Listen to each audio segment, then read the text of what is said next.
TMJ pain can be extremely frustrating. It affects how you talk, how you eat, and even how you sleep.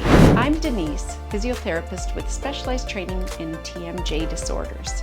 And today I want to explain something most people don't know. TMJ problems rarely come from the jaw alone. Often they involve the neck, the facial muscles, posture, or even stressful habits like clenching or grinding.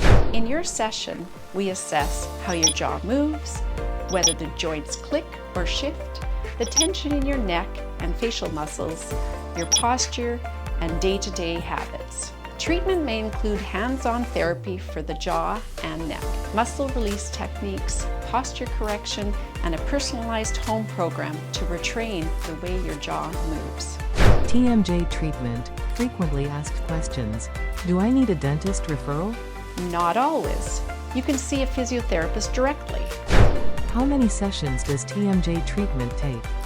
On average, between 4 to 8 sessions, depending on the severity. With proper treatment, most patients see reduced pain, fewer clicks, easier chewing, and better comfort during daily activities. And the best part, TMJ physiotherapy is non-invasive, natural, and often more effective than people expect.